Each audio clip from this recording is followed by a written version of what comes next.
Tudo certo, gente? Que coisa linda, hein, que a gente está vivendo aqui. Quem é que está acompanhando aí o que a gente tem falado esse ano sobre avanço? Não é verdade? A gente recebeu essa palavra no início do ano aí do pastor Fragale, crendo que... Valeu, muito obrigado. Crendo que Deus está levando a gente para avançar, sabe? Tudo aquilo que Deus ele sonhou para a nova igreja, a gente crê que esse é um ano que Deus está usando para fazer a gente avançar. E se é um ano de avanço para a igreja, é um ano de avanço para a sua vida também. Não é verdade? Você tem percebido aí a sua vida avançando? Deus meio que te dando desafios novos, problemas novos. Não é para não ter problema, né? Uma vez eu ouvi o pastor Timóteo falando isso. O negócio não é ter problema, o negócio é ficar repetindo o mesmo problema sempre, né? Aí Deus está levando a gente para lugares novos, para ter problemas novos, para Ele poder resolver com a gente coisas novas. Você crê nisso? Você percebe isso na sua vida? Aí você amadurecendo, pessoas conseguindo novos empregos, as pessoas casando. Tem gente casando aí na nossa igreja, sabia? Olha aí, ó. A galera tá animada, hein? Falou de casamento, mas parece que esse bonde aqui tem uma galera que está casando. Mas tem gente casando aqui, gente? Ninguém, né? Só conhece pelo jeito. Só conheço uma galera aí que está felizona, eu estou feliz também. É isso? Tá certo. Mas bom demais estar aqui com vocês. Eu sou o Gabriel Natan. Tem alguém que não me conhece aqui? Deixa eu me apresentar rápido. Muito prazer. Valeu? Tenho 32 anos, sou o Gabriel Natan e eu sou casado com a Camila Kopp, que está em algum lugar, está ali, linda demais. Camila Kopp. E a gente serve a Deus aqui junto com Duda e Marcele, na liderança aí do Colab. A gente serve também num curso chamado Nova Start. Não sei se vocês conhecem. Quem aí conhece? Esse é um curso, se você não fez ainda, é novo na igreja. É um ótimo curso para você. E a gente ajuda também no time de Nova Casais. A turma do Nova Casais está aí. Bom demais. Então, estamos devidamente apresentados e a gente tem falado muito sobre avanço.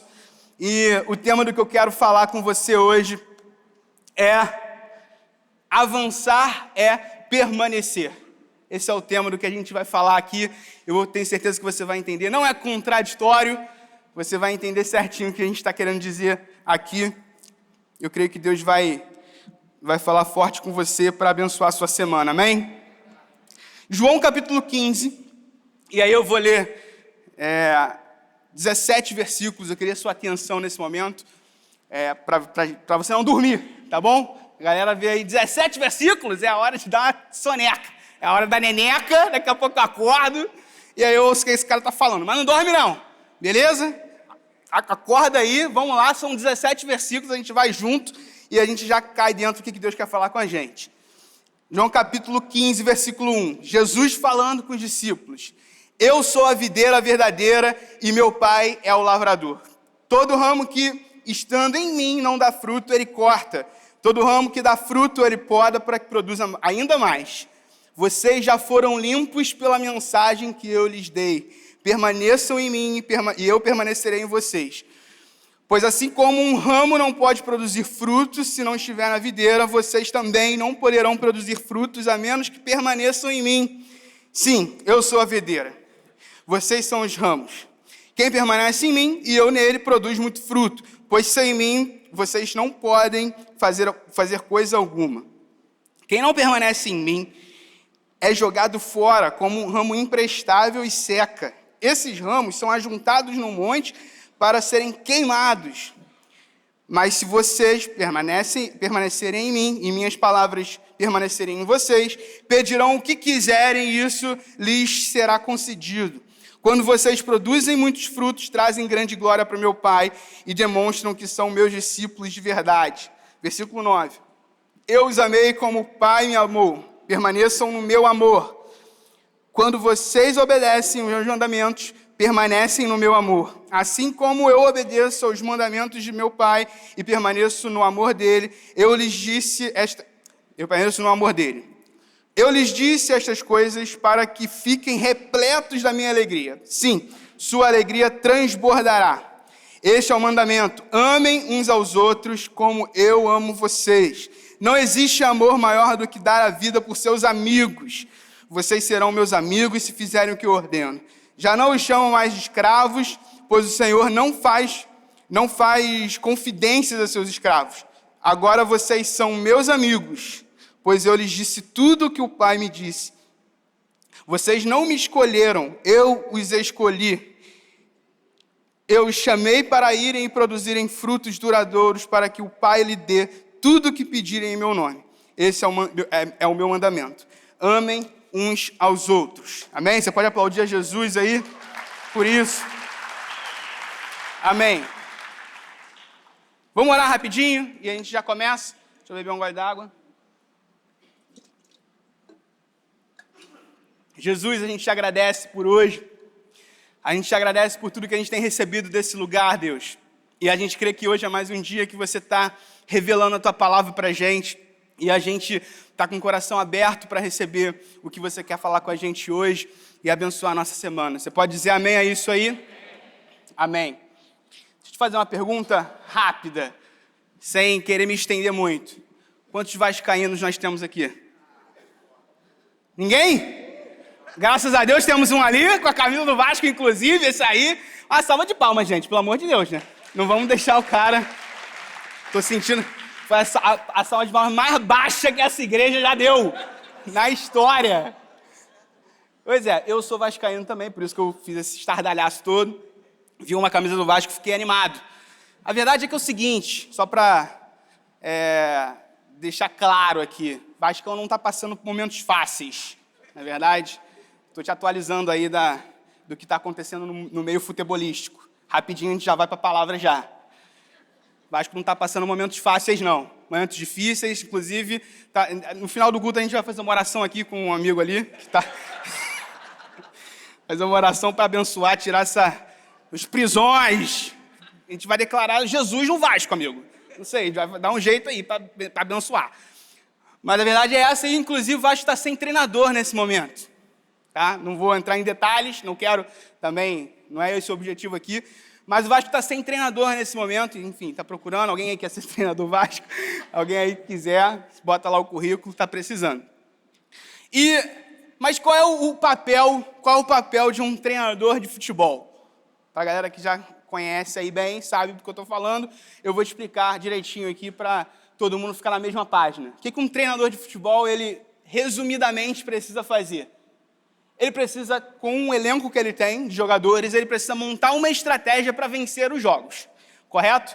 Ele escolhe 11 jogadores, define a estratégia, antes do jogo, ele tem um papel de dar uma acelerada na galera, fazer aquela preleção, e é isso, esse é o jogo da nossa vida, a gente não tem como, a estratégia é essa, vamos pelos flancos, enfim, a estratégia que o cara definiu lá, e aí 11 jogadores entram em campo, e aí a estratégia tem que ser bem consolidada. As pessoas têm que botar em prática a estratégia que o treinador definiu. E aí ele fica na beirada do campo, gritando, falando assim, por aqui, não, pelo amor de Deus, a gente não treinou isso, vamos por ali, por aquilo outro, não sei o quê. E aí ele começa a identificar quem é que está fazendo errado da estratégia que a gente definiu, ou quem não está conseguindo corresponder à estratégia que a gente previamente definiu. Quem é que cansou e não consegue continuar com a nossa estratégia? O papel do cara é pegar, identificar essas pessoas, tirar e colocar outros. Cansou, meu amigo? Sai que tem outro aqui no banco querendo jogar e sabe a estratégia também. E vamos embora. Cansou, é 11 em campo que tem que resolver a vida e colocar em prática o que a gente aprendeu. Machucou, 3 meses fora, tudo bem, a gente escolhe outro, pega mais um aqui e coloca para jogar, mas o que importa é a estratégia estar sendo obedecida, porque a gente, afinal de contas, a gente treina, é óbvio, o Vasco treina com time reserva, e o que dificulta bastante a estratégia de verdade, mas não consegue executar, isso é um outro ponto. Mas a ideia é, cara, temos uma estratégia, a gente precisa executar e nada pode atrapalhar a gente. Se um jogador estiver atrapalhando essa estratégia, eu preciso trocar. Verdade? Está comigo aqui? A verdade é o seguinte, muita gente acha que Deus se relaciona com o ser humano dessa mesma forma. Muita gente acha que Deus, ele tem um plano para estabelecer o reino dele aqui na terra. E esse plano, ele vai ser executado pelos melhores que ele tem.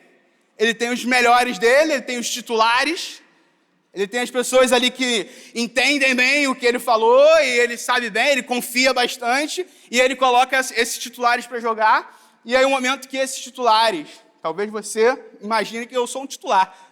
Ninguém acha que é reserva, né? Quem é que é o grande titular? Mas muita gente acha que Deus ele se relaciona dessa forma, como se Deus tivesse ali os titulares dele. Cara, cansou, se machucou, não está correspondendo, me desculpa, mas a estratégia do reino de Deus, do meu reino, ela precisa continuar. Substitui, não tem problema, o que eu quero vai ser cumprido e pronto, acabou. É assim que Deus se relaciona com... Obviamente, eu fui bem caricato, né? E ninguém vai falar, eu acho que é assim. Não é verdade? Mas quantas vezes a gente não é pego de surpresa pensando como se Deus estivesse descartando algumas pessoas, ou como se ele, cara, falhou, errou, dá licença, você não tem nada a ver com a minha estratégia agora de implantar o reino de Deus aqui na Terra, tem outra pessoa aqui. Quantos de nós aqui já pensou, cara, eu estou voando. Quê? Estou orando todo dia. Estou implantando o reino de Deus, eu estou servindo aqui a Deus na igreja, e aí acontece uma coisa, cara, desemprego do nada, e não consigo corresponder àquilo que tá sendo me pedido, e daqui a pouco eu começo a achar que o problema é comigo, e falo, cara, deixa eu dar passagem aqui para outra pessoa pegar e assumir isso que eu estou fazendo, e quem sabe daqui a pouco eu consigo voltar à ativa. Não é verdade? Só que, cara, é o seguinte, quando Jesus ele foi fazer uma analogia de como que funcionava o relacionamento de Deus com o ser humano, ele usou uma árvore. Ele falou sobre uma árvore, sobre uma videira. E ele chegou para a gente, falou para os discípulos e falou, eu sou a videira e vocês são os ramos. Vocês são os ramos. Se a gente tem um grande objetivo aqui, é a gente produzir frutos para quem quiser se aproveitar desses frutos. Nós temos frutos aqui dentro para produzir para essas pessoas. E esses ramos estão enxertados em mim, e a gente produz frutos dessa forma. Não existe mérito nenhum no ramo em produzir frutos. O papel do ramo é estar enxertado e estar na videira. Não é o ramo que produz fruto, mas é a videira que usa o ramo para, de fato, dar o fruto para quem precisa. Você está comigo? A gente precisa explicar um negócio. A gente lê um versículo aqui muito bem explicado, muito bem dito, que é aquele versículo 6 ali, meio esquisito, falando que quem não dá fruto é cortado e jogado fora, a gente junta todo mundo que não dá fruto e queima. Não é verdade? Mas, no fim das contas, o que muita gente acaba focando nisso, como se esse fosse o tema disso aqui que Jesus está falando. E, na verdade, o que Jesus está falando é, cara, o papel do ramo é permanecer em mim. O fruto, quem produz sou eu e eu uso o ramo. Concorda? Se esse ramo ele quer produzir frutos por ele mesmo, não tem lugar para ele, cara. Não tem como. Se esse ramo está achando que na força própria dele, ele vai conseguir produzir frutos, infelizmente, ele vai ser cortado. O que a gente está aprendendo com Jesus aqui é sobre a gente depender dele. Dependam de mim para que vocês produzam o que vocês de fato precisam produzir. Vocês não vão conseguir produzir o que vocês precisam produzir com o esforço de vocês. Tudo isso, cara, é jogado fora. Inclusive, pode jogar todo mundo aí que tiver e vai queimar. Jesus está explicando para a gente sobre a gente depender de Jesus. Depender dele mesmo. Ele não está o objetivo aqui, o tema central aqui, não é sobre ele queimar quem não dá fruto. Você está me entendendo? O tema daqui é sobre a gente permanecer nele. Esse é o tema. Então, eu já ouvi muita gente desses 17 versículos que a gente leu e pega 2 versículos para pregar e vai ficar falando para os outros que Jesus quer queimar os outros, quer queimar, que quem não der fruto vai queimar. Meu amigo, vamos entender qual é o tema central. A palavra permanecer, não sei se você percebeu, mas a palavra permanecer a gente leu aqui 11 vezes. 11 vezes em 17 versículos. Se esse não for o tema do que Jesus está falando, eu não sei mais o que é. Eu não sei. Ele falou, explicou rapidamente ali sobre queimar um versículo, mas de todos os outros ele fala, cara, permaneçam em mim, vocês vão produzir frutos. O tema, tenho certeza que o tema que Jesus está querendo explicar para a gente aqui é sobre a gente, como a gente faz para permanecer. E a gente está falando muito sobre avançar. E é nesse ponto que eu quero falar com vocês. Sobre como a gente faz para avançar em permanecer em Jesus. Está comigo? Vamos nessa. Versículo 4, na versão A Mensagem, diz assim. Deixa eu ler para você. Olha lá. Vivam em mim, venham morar em mim, como eu moro em vocês. Assim como o ramo não pode produzir uvas por si mesmo, mas apenas se estiver unido à videira, vocês não podem produzir frutos se não estiverem unidos a mim. O convite de Jesus para a gente é, cara, eu estou aqui e eu posso ser uma casa para vocês. Eu sou casa, venham morar em mim. Onde você mora, eu tenho certeza, na sua casa, eu tenho certeza que você fica à vontade. É ou não é? Você fica à vontade, você se arruma assim, bonitão, desse jeito que nem você está aqui. Tá? Não, mas em casa você fica lá de cirola, sei lá. O Maurício tem a cara de que veste cirola. Tem não? Desculpa por vocês. Foi mal. Não queria fazer vocês imaginarem isso. Meu Deus, deixar isso para vocês dois. A menina falou que é lindo. Jesus Cristo. Mas na sua casa é o lugar que você fica à vontade. Concorda comigo? Esquece isso, mas você fica à vontade, você é você. E o que Jesus ele convida a gente a fazer é, cara, vem morar em mim. Do jeito que você é, cara. Do jeito que você fica à vontade. Você chega em casa, cara, não tem um lugar que você é mais você do que na sua casa. Não tem um lugar que você descanse mais do que a sua própria casa, seu próprio quarto, sua própria sala, enfim, o lugar que você gosta mais dentro da sua casa. E essa é a proposta, e esse é o convite de Jesus para a gente, cara. Faz de mim sua casa, mano. Eu não estou aqui para você querer fazer um papel para mim. Você pode ser quem você é, junto comigo. E em mim, você pode morar. Amém? Esse é o convite para a gente permanecer em Jesus. E eu quero te dar algumas dicas de como que a gente pode permanecer em Jesus. 3 formas, e eu vou, obviamente, usar os versículos que a gente acabou de ler para guiar a gente. E a primeira dica é: volte sempre ao que ele diz sobre você. Capítulo 15, versículo 7, diz assim: mas se vocês permanecerem em mim e as minhas palavras permanecerem em vocês, pedirão o que quiserem e isso lhes será concedido.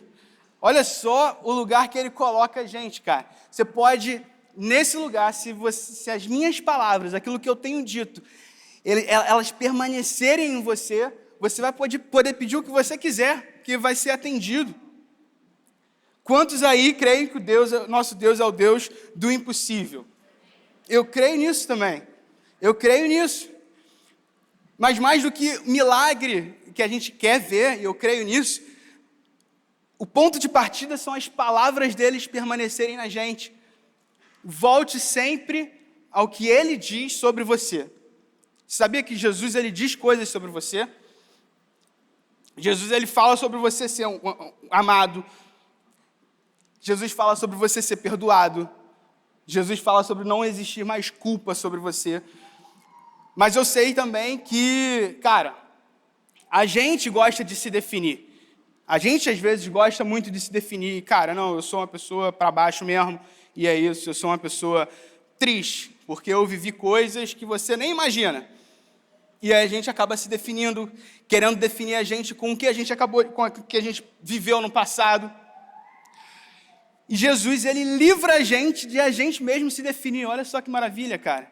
Cara, você não precisa se definir. Eu tenho uma definição para você. A minha obra na cruz é uma definição de quem você é. Você pode viver a partir daquilo, da definição que a minha obra tem para você. E eu quero te dar umas dicas. Se você hoje vive baseado no seu passado, o Joãozinho orou aqui para a gente, declarando isso sobre que a gente pode viver, cara, sem condenação nenhuma, porque a gente não precisa mais viver achando que a gente está devendo algo para Deus. Nós hoje somos perdoados, não existe mais culpa para a gente. Romanos capítulo 5, capítulo 8, não, até esqueci, gente. Que não há mais condenação, é Romanos capítulo 8, 1. Não há mais condenação para os que estão em Cristo Jesus. É que eu anotei 2 Coríntios, está errado. Romanos capítulo 8, versículo 1. Não existe mais. Para quem? Para quem está em Cristo Jesus. Você está em Cristo Jesus? Então não existe mais condenação para você. Ah, mas e se eu fizer isso? Meu amigo, você está em Cristo. Então não existe mais condenação para você que está em Cristo Jesus. Jesus, ele livrou a gente de a gente mesmo se definir, cara. Se você fica ansioso com o seu futuro, eu quero te dizer que Jesus, ele está no seu futuro também. Jesus, ele está lá. Você não precisa ficar ansioso com o que vai acontecer, cara, as coisas vão dar certo ou se não. Você pode declarar, cara, eu tenho a paz de Deus em mim. E ele tem um futuro maravilhoso para a minha vida. Você crê nisso? Amém. Eu não vivo mais com base nos meus sentimentos, mas agora eu posso viver com base naquilo que eu creio. E os sentimentos, eles vão querer aparecer o tempo inteiro. Os sentimentos vão querer gritar pra gente que a gente tá caminhando pro lugar errado, que a gente, cara, você não acertou dessa vez, você precisa completar alguma coisa. E aí a gente pode crer hoje, através do que Jesus fala pra gente, que a gente vive num lugar de plenitude. A Bíblia fala que Jesus, ele cumpriu toda a lei pra gente. Hoje a gente não deve mais nada para ninguém. Amém? O nosso Jesus, ele é suficiente. A gente é livre de viver focado, inclusive, no nosso amor por ele. Eu não preciso mais ficar tentando demonstrar o quanto que eu amo a Deus. Eu não preciso. E isso leva a gente para o segundo ponto que eu quero falar, que é mergulhe no amor dele por você. Meu amigo, se você ainda não entendeu que Jesus, ele é apaixonado por você, eu quero te dizer que essa é a noite. Sabe, eu tenho certeza que não existe igreja que fale mais sobre isso do que essa. E o nosso objetivo é te levar a mergulhar nesse lugar, é te levar a ter essa revelação de quanto que Deus, ele te ama. E muitas vezes a gente é levado a pensar sobre como que eu amo a Deus. Quantos de vocês já caíram nessa aí? Cara, Deus me ama muito, agora eu preciso dar o próximo passo. Eu preciso avançar. E o que a pessoa está querendo dizer que é avançar? Eu preciso agora amar ele. Eu já ouvi muito isso, não sei você, mas, meu amigo, você já entendeu que Deus te ama? Amém. Você já entendeu o que Deus fez por você? Amém. Agora, a gente vai demonstrar o nosso amor para Deus. E assim, eu estou falando o que eu já ouvi, óbvio, mas não é nem crítica, eu entendo perfeitamente o que a pessoa está querendo dizer. Mas eu entendo também aonde isso vai levar. E o nosso lugar aqui não é focar em um quanto a gente consegue demonstrar o nosso amor por ele. Versículo 9 do que a gente leu. Eu os amei como o Pai me amou. Permaneçam no meu amor. Meu amigo, vai dar vontade. A lógica até diz isso. Fala, cara, ele me ama e eu tenho que avançar nisso aqui e demonstrar o meu amor por ele. A lógica fecha muito bem nisso. Mas, cara, permaneçam no meu amor. Não sai desse lugar. Não sai desse lugar, porque o seu amor por Deus, ele é nada mais do que uma resposta ao que ele está fazendo. Não fique focado com a sua resposta, mas fique focado no que Jesus fez por você. O seu amor por Ele é algo que vai aparecer naturalmente. É nisso que a gente crê, cara. É nisso que a gente tenta falar o tempo inteiro. Daqui a pouco você está lendo a Bíblia não porque, cara, que saco, eu tenho que ler a Bíblia todo dia. Não. Você está lendo a Bíblia porque você está querendo encontrar Jesus nesse lugar aqui. Fala, cara, deixa eu ver essas histórias aqui, deixa eu ler, entender como que isso se aplica na minha vida hoje. É sensacional e, cara, eu não quero perder um dia sequer disso aqui. Mas não vai para esse lado pensando em eu vou demonstrar o meu amor por Deus. Não. Permaneçam no meu amor. Se tem um lugar que a gente precisa avançar, é avançar dentro do amor de Jesus. Você crê nisso? Olha só o que diz Provérbios capítulo 3, sobre essas nossas tentativas. Capítulo 3, versículos 5 e 7. Peço a ele, Isso, agora sim. Confie no Senhor de todo o seu coração e não se apoie em seu próprio entendimento. Reconheça o Senhor em todos os seus caminhos e Ele endireitará as suas veredas. Não seja sábio aos seus próprios olhos. Tema o Senhor e evite o mal. Meu amigo, não adianta. Esse não é o nosso lugar. O nosso lugar não é um lugar de tentar provar a Deus o nosso amor por Ele. O nosso lugar é de a gente, descobrir a imensidão que existe no amor de Deus por a gente. Paulo, ele faz uma oração para a gente. Ele fala, em Efésios capítulo 3, versículo 8. Peço a Ele que, cheios do amor, vocês sejam capazes de participar com os demais seguidores de Jesus da dimensão insondável do amor de Cristo. Experimentem a largura. Repete comigo. Experimentem a largura. Testem seu comprimento. Subam às alturas. Vivam uma vida cheia da plenitude de Deus. Paulo não faz uma oração, eu oro para que vocês consigam demonstrar o amor que vocês têm por Deus. Não. Tem que gasta tempo entendendo o tamanho do amor que Deus tem por você, cara. Largura, quão largo é esse amor, cara. O quão alto é, eu posso, subir e estar no meu melhor dia da minha vida, mas, o amor de Deus está lá também. E a profundeza, a altura, eu já até me perdi nas dimensões, mas é exatamente isso. O seu amor por Deus, ele é possível de ser medido, né? Mas é exatamente o que a gente não pode medir.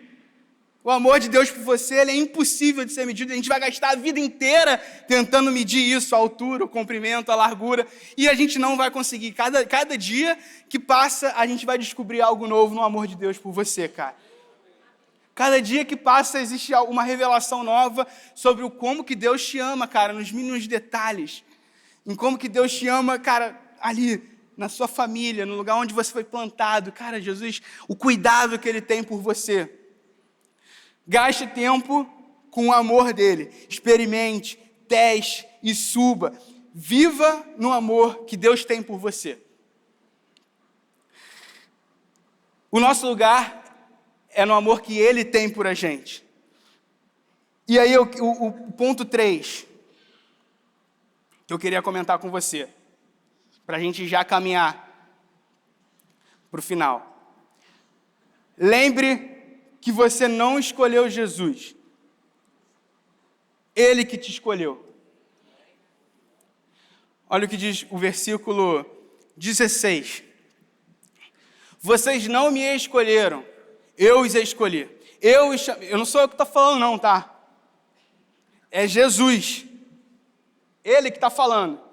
Vocês não me escolheram, eu que escolhi vocês. Eu os chamei para irem produzirem frutos duradouros, para que o Pai lhes dê tudo o que pedirem em meu nome. Você consegue receber essa mensagem de que você não escolheu Jesus, mas Ele que te escolheu? Pensa na profundeza desse negócio. Eu, do jeito que eu sou, Jesus, sabendo do jeito que eu sou, me convidando para fazer dele casa. Do jeito que eu sou, sério. com as falhas que eu tenho, com os defeitos que eu tenho. Ele quer realmente que eu seja eu nele. E ele me escolheu, ele que me escolheu. Calma aí, eu estou achando, Deus, ele me escolheu, né? Ele me escolheu de um jeito, mas ele não vai me deixar desse jeito. Amém, eu não estou criticando isso não, eu creio nisso também. A nossa vida vai sendo transformada conforme a gente vai tendo contato com ele. A grande verdade é essa. Mas ele me escolheu do jeito que eu sou. Cara, você não conhece minha vida. Você nem conhece minha vida. Eu lembro lá um dia que eu aceitei a Jesus, eu levantei minha mão. Tu nem estava lá. O pastor perguntou. Quem quer aceitar Jesus aqui? Eu levantei a minha mão, fui eu que escolhi. Eu sei, eu não quero invalidar a sua decisão não, tá? Mas eu quero te dizer que, cara, Jesus, ele te escolheu do jeito que você era ainda. Quero te lembrar que do jeito que você é, Jesus, ele te escolheu. Jesus tem esse propósito, sim, de implantar o reino dele aqui na terra. Mas ele não vai fazer isso. Ele não vai fazer isso te colocando para fora por causa dos seus defeitos. Ele vai fazer isso apesar dos seus defeitos e usando você do jeito que você é. Será que você pode, cara, perceber o quanto que Jesus, ele quer te incluir nisso? Ele te escolheu para implantar, sim, o reino dele aqui nessa terra. Isso independe das suas falhas, dos seus erros. Cara, a gente nem está falando sobre isso. A gente sabe que quando você... Cara, a Bíblia fala, a gente acabou de ler, que a gente, permanecendo nele, a gente vai passar a produzir frutos. E que frutos são esses? Cara, você tem certeza que são os frutos do Espírito aqui pra gente? Amor, paz, longanimidade, bondade, paciência, mansidão, domínio próprio. E eu sempre esqueço um. Alegria. Olha eu falando aí, ó. Esqueceu um, hein? Mas, cara, todos esses frutos, eles são produzidos de forma natural quando a gente permanece nele. Não são frutos que Jesus fala assim, não, esse galho aqui é ruim. Não preciso desse galho aqui não para produzir os meus frutos. Não. Ele te escolheu, cara. Ele te escolheu e ele te colocou, ele te enxertou na videira e a videira é ele mesmo. Você pode ficar tranquilo que os frutos que você vai produzir não dependem de você, mano. Não dependem da sua qualidade, não dependem do que você aprendeu, não dependem do seu networking, não depende da sua formação, mas depende de onde você está enxertado. Você está em Jesus, então os frutos são dele. Os frutos são dele e ele vai usar a sua vida para produzir. Pessoas vão se alimentar desse fruto. Frutos não existem para cair da árvore e pronto, acabou. Os frutos servem para alimentar pessoas, para suprir a necessidade de outras pessoas. Olha o plano maravilhoso que Jesus está colocando a gente. Eu quero usar você para suprir a necessidade de outras pessoas. E isso independe do que você conseguiu conquistar até o momento, mas depende do que eu conquistei na cruz. Permaneça em mim. Permaneça nas minhas palavras. E isso vai produzir frutos em você. Amém, nova igreja? Amém. Sabe, quando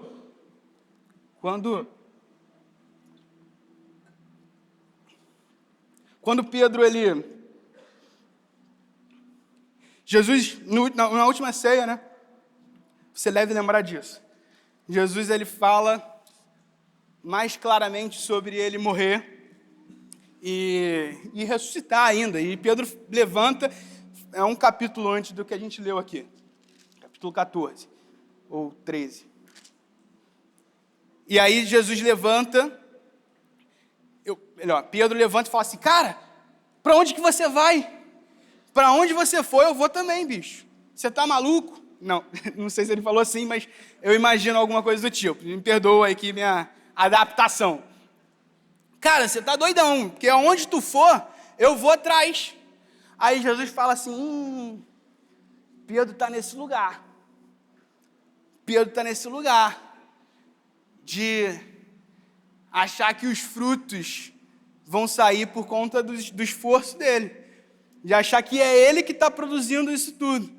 De achar que o que ele conquistou, o que ele consegue fazer, é o que vai suprir a necessidade das pessoas, é que vai alimentar as pessoas. Jesus fala, Pedro, desculpa, mas, cara, ainda hoje você vai me negar, e é isso, cara. Isso acontece, né? Pedro nega Jesus. A Bíblia fala que no momento que Pedro nega Jesus, parece que a Bíblia conta sobre os olhos dele se encontrarem. Jesus parece que estava olhando para Pedro e fala, cara, viu? Te conheço, pô. E eu tenho certeza que não foi um olhar acusatório de, tá vendo aí? Viu que eu te falei? Mas foi um olhar de tipo, te conheço, cara. Te conheço certinho. Te conheço do início ao fim. Passei 3 anos contigo e eu sei exatamente por que você fez isso. E aí a vida de Pedro parece que acaba e ele volta a pescar, ele volta a fazer o que ele fazia antes, que, cara, aparentemente era o que ele fazia antes de conhecer Jesus, que fala pra gente cara, ele voltou 100% pro esforço próprio dele. Ele voltou a depender da própria força, ele voltou a depender daquilo que ele conseguia produzir com a força dele e com a força de trabalho dele, com tudo aquilo que ele tinha conquistado até aquele momento. E ele voltou a querer viver desse jeito. E aí, Jesus, ressuscitado, ele faz questão de passar um tempo com os discípulos. Você deve conhecer essa história, os discípulos Pedro e João estão pescando, João capítulo 21 que fala sobre isso. Pedro está pescando com João, Jesus olha e fala assim, meu amigão, joga a rede do lado, e aí pescou tudo de novo, foi igual como eles se conheceram, né, como Pedro conheceu Jesus. Aí Pedro se ligou e falou assim, caraca, é Jesus, vamos embora. Pedro vai lá, encontra Jesus, e eles sentam para comer, para conversar. Jesus, sabendo no lugar que Pedro estava, ele chega e fala assim, cara, vamos lá, vamos trocar uma ideia. No fim das contas, o que Jesus estava querendo fazer era ajustar o lugar que Pedro estava. E talvez é o que Jesus está querendo fazer com a gente hoje. Ajustar o lugar que você está. E ele vai fazer isso se relacionando contigo, trocando uma ideia, comendo um peixe. Foi isso que ele fez com Pedro.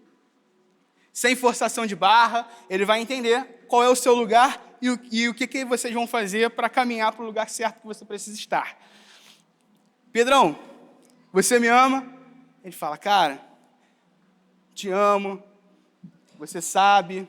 E essa conversa dura, são 3 perguntas que Jesus faz, e de novo, isso não é contraditório, né? Essa pergunta é mais para perguntar para Pedro, você está vendo como o seu foco não precisa estar em você e naquilo que você faz?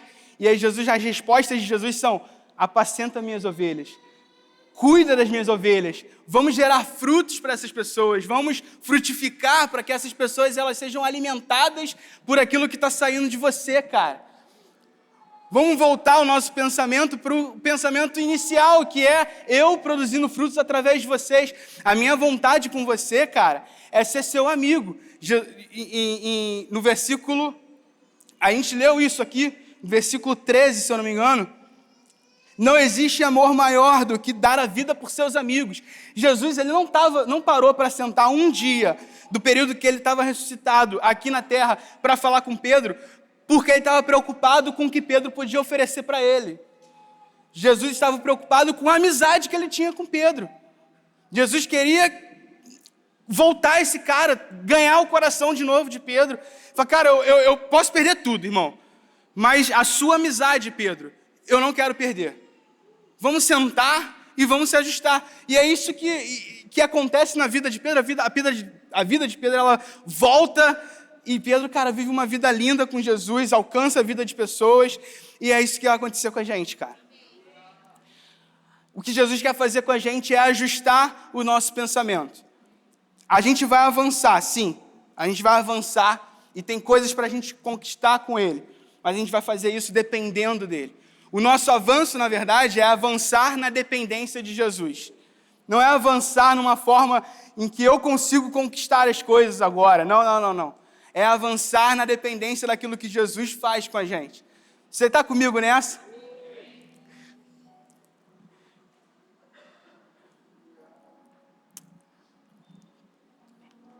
E tem uma história em Lucas, capítulo 24, que é quando os discípulos, dois discípulos, depois de Jesus, nesse período também que Jesus está ressurreto, né? E dois discípulos que aparentemente estão querendo voltar também para o que eles faziam antes.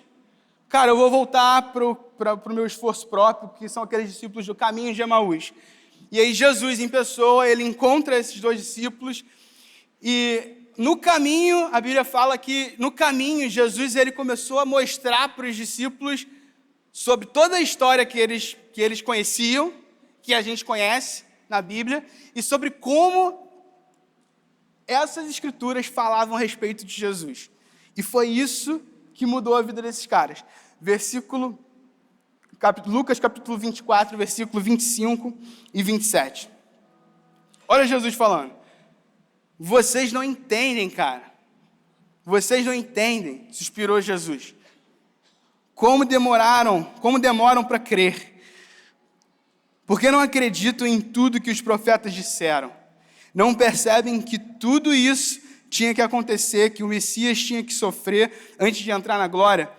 Então ele começou do princípio com os livros de Moisés e percorreu todos os profetas explicando tudo que as escrituras diziam a respeito dele, de Jesus. Jesus, ele pegou a história, tudo que eles viveram, tudo que aqueles discípulos aprenderam e falou assim, cara, você está vendo todas essas histórias? Tudo apontava para mim. Não apontava para você, não apontava para o que você conseguia produzir, mas apontava para o que eu conseguiria produzir. Você lembra da história de Abraão com Isaac? Quando Abraão foi oferecer o filho dele e, cara, Deus, ele supriu a necessidade de Abraão, Abraão não precisou. Cara, essa história toda falava sobre um Deus que entregou o seu filho. Falava sobre Jesus. Você lembra de Moisés, quando entregou as leis e começou a mostrar que a dependência do ser humano agora era em cumprir as leis? Eu cumpri a lei para você. Eu, na verdade, sou... O que Jesus estava explicando, ele parou para explicar tudo que eles conheciam e como que toda a vida deles apontava para Jesus. A sua vida aponta para Jesus, cara. A sua vida inteira aponta para Jesus. A vida dos profetas aponta para Jesus. Esse livro inteiro aqui é sobre Jesus. E se tudo é sobre Jesus, eu me recuso a avançar e querer achar que eu, da minha própria força, vou conseguir fazer alguma coisa. A gente vai avançar na dependência de Jesus. Amém? A gente não está aqui para te dar dicas de como você vai conseguir viver a sua vida sozinho. Nós não somos, não é isso não. Ninguém aqui está querendo um coach, não. Nada contra também. Mas, na verdade, o que a gente está querendo te mostrar aqui é como que a sua vida ela pode ser vivida na dependência de Jesus. E a importância disso tudo. Você está comigo nessa? Encontre Jesus na sua vida. Será que você pode fechar seus olhos aí?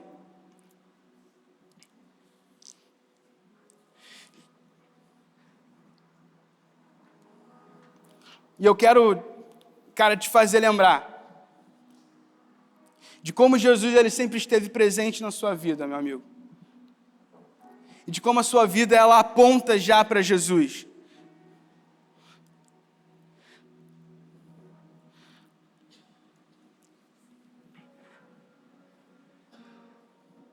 Jesus, a gente te agradece porque o seu amor por nós,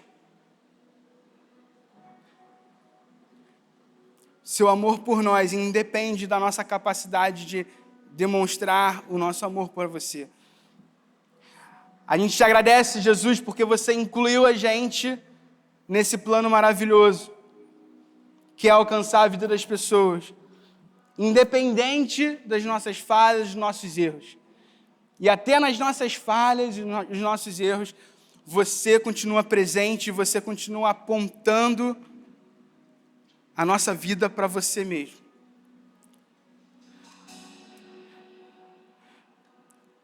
Meu amigo, será que você pode fazer essa oração? Uma oração de entrega, sabe? Uma oração em que você coloca a sua vida como um sinal de Jesus. A Bíblia fala sobre os milagres serem sinais que apontam para Jesus. Será que você pode colocar a sua vida como um milagre? A minha vida, ela é um milagre que aponta para a obra redentora de Jesus.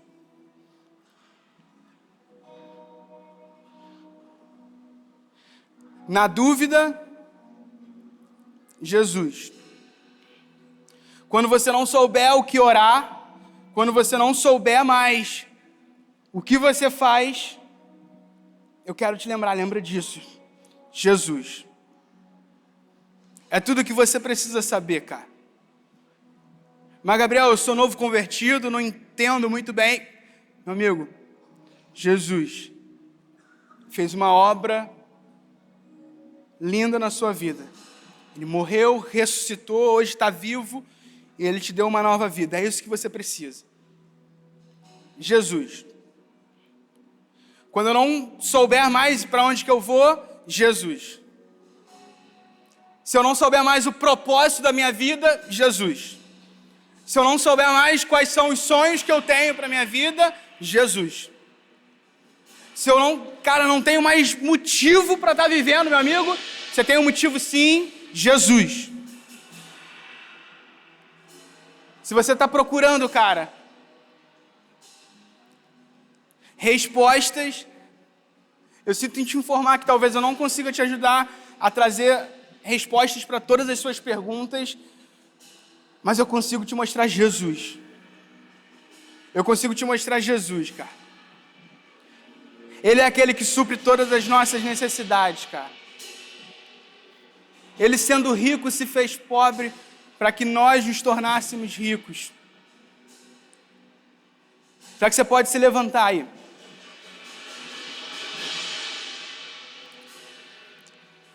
E, meu amigo, em todas as suas questões,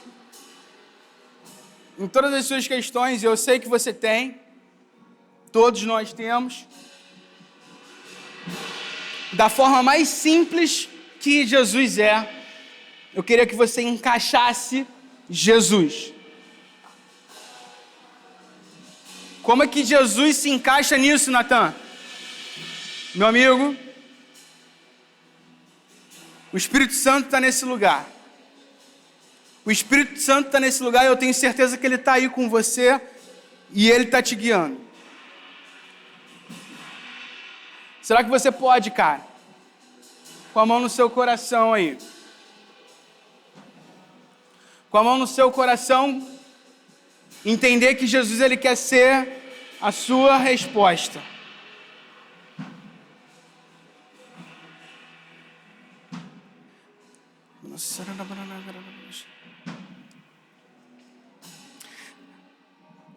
Queria te convidar a levantar suas mãos nesse lugar. A levantar suas mãos e começar a adorar, cara, a esse Deus. A esse Deus que deu a sua vida e que entregou o próprio Filho por você, e o nome dele é Jesus.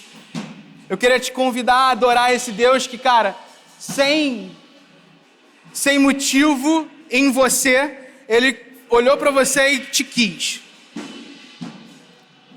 E você aí, cara, que voltou a fazer as coisas com seu próprio esforço, eu quero te convidar a olhar para Jesus e falar: Jesus, eu quero que a minha vida, ela frutifique. Eu quero que a minha vida, ela frutifique por causa de você, não por causa das minhas forças, mas por eu estar em você, Jesus. Meu amigo, eu declaro que a sua vida, ela vai produzir frutos no nome de Jesus. Frutos para a eternidade.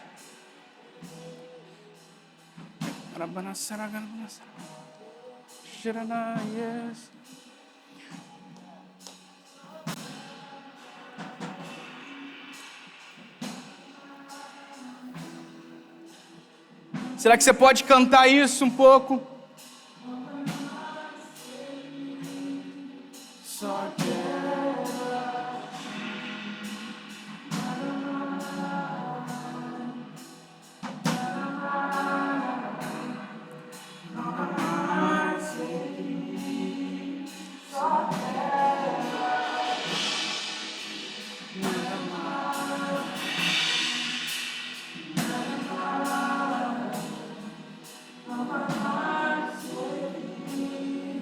só quero nada mais, não vai mais servir, só quero nada mais,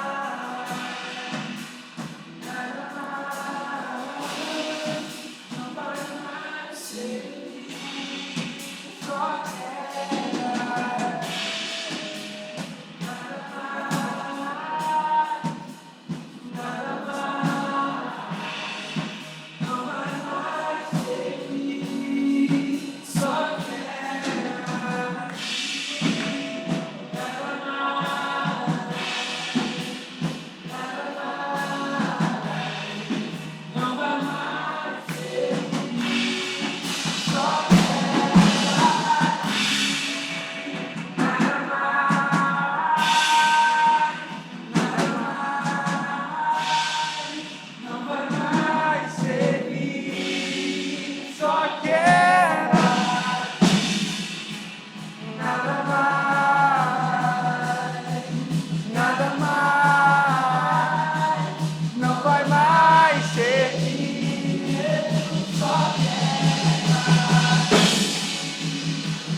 Cara, será que você consegue ver a obra de Jesus fazendo sentido para a sua vida?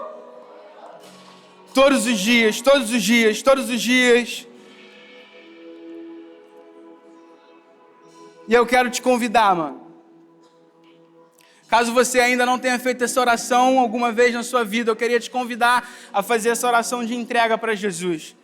Fala, Jesus, isso tudo faz sentido para a minha vida. Eu quero produzir esses frutos que não dependem de mim. Eu quero produzir esses frutos que dependem 100% de você, Jesus. Eu quero te aceitar como meu Senhor e Salvador. Será que você está aqui nessa noite e nunca fez essa oração e deseja fazer isso agora? Está todo mundo de olho fechado.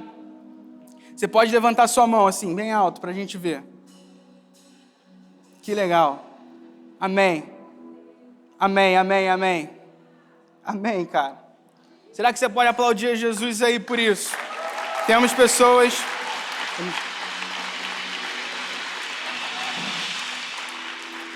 Temos pessoas que estão aceitando Jesus e entrando na nossa família nessa noite, meu amigo. Esse é motivo de alegria pra gente. Sabe, a gente não está te chamando para religião nenhuma. A gente está te chamando para um relacionamento com Deus. Quando Jesus encontrou Pedro, ele não estava convidando Pedro para uma religião. Ele estava falando, Pedrão, eu quero me relacionar com você como a gente fez por 3 anos. E agora eu vou continuar fazendo o resto da vida. Obras ainda maiores. Obras ainda maiores. Você tem noção de que você e Jesus ainda vão fazer obras ainda maiores do que o que Jesus fez aqui na terra? Olha isso. Vamos orar com essas pessoas que estão aceitando a Jesus. Então, entrando para a nossa família, você pode fechar seus olhos e vamos todos repetir para juntos incluir essas pessoas na nossa família. E você que está aceitando a Jesus, que essas palavras sejam, cara, verdade e vida para você. Amém? Então, de olhos fechados, vamos repetir todos juntos. Senhor Jesus, eu ouvi a Tua palavra. E isso gerou fé no meu coração. E eu quero viver dependendo de você. Eu entendi que você não quer o que eu consigo produzir. Você quer o meu coração. Mas você vai me usar para produzir e alimentar pessoas e sustentar pessoas. E eu quero viver essa vida junto com você. No nome de Jesus. Você pode dizer amém, aplaudir a Jesus. Aleluia!